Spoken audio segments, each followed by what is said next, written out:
Oi, gente, hoje eu vim falar sobre o projeto de Fundamento da Ciência da Computação. O tema escolhido pelo meu grupo foi a dificuldade do Alzheimer, entre outras doenças que envolvam a perda de memória, sendo ela recente, médio ou a curto prazo, como por exemplo a demência. Para isso, a ideia passou por alguns processos do pensamento computacional, sendo elas a decomposição, reconhecimento de padrões, a abstração e o algoritmos. A decomposição se trata do processo de coar, transformando um problema principal em um subproblema que pode ser resolvido, esses subproblemas, voltando a ser um problema só. Não sei se deu para entender muito bem. Ao inserir ele no nosso projeto de dificuldade do Alzheimer, ou seja, a decomposição, foi subdividido em problemas que poderão ser resolvidos através de algum aplicativo de celular, ou seja, o aplicativo que a gente criou para esse projeto, sendo esses subproblemas memória, organização, comunicação e atividades cognitivas. O conhecimento de padrão está presente em diversos momentos do projeto. Primeiro, ele aparece na própria ideia de que pessoas idosas elas estimulam a saúde cognitiva por meio de jogos lógicos. E perceber isso vem de também um reconhecimento de padrão, de ver que idosos que praticavam esses jogos tinham um retardo no avanço dos sintomas da demência. Em seguida, o reconhecimento de padrão pode ser observado nos próprios jogos. Resolver os jogos, eles precisam e requerem bastante do pensamento computacional, principalmente o reconhecimento de padrões. Então, quando você estimula esse reconhecimento de padrão nos próprios jogos, você incentiva isso.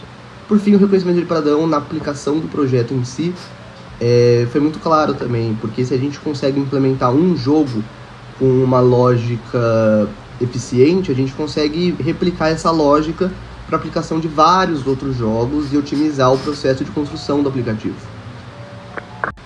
Para abstração, a gente pensou em pontos importantes que o nosso aplicativo teria que ter. Então, ele teria que ter as informações, principalmente dos usuários, com as datas importantes, foto, informações, dados pessoais, e guardar tudo isso num banco de dados. Segunda parte que a gente pensou são os tipos de jogos. Então, a gente abstraiu para tipos de jogos que estimulam a memória, a atenção, o raciocínio lógico, que ensinam conteúdos educativos.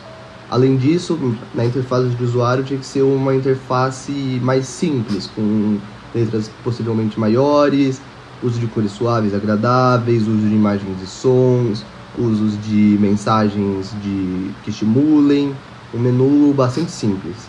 E por último, a gente também pensou num módulo de desempenho, então a gente precisa ter uma parte em que o usuário consiga ver o quão bem ele está indo, o quão bem ele está melhorando, e que faça tudo isso se encaixar no projeto. A parte de algoritmos do projeto de extensão. Eu separei em 3 tópicos para ficar mais facilitado, porque a parte de algoritmos é a parte do passo a passo, né? Ela que praticamente vai dizer é uma forma de organizar, né? Estruturar, né? O projeto. E eu separei em 3 partes, que foi a inicialização do jogo, o sistema em funcionamento e o desempenho geral da coisa.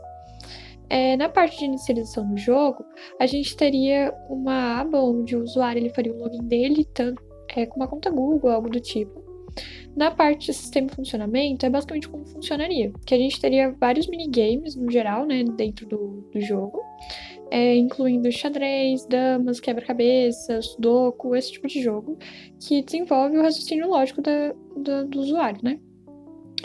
E na parte de desenvolvimento geral, a gente ia ter a parte onde o sistema ele ia ser responsável por pegar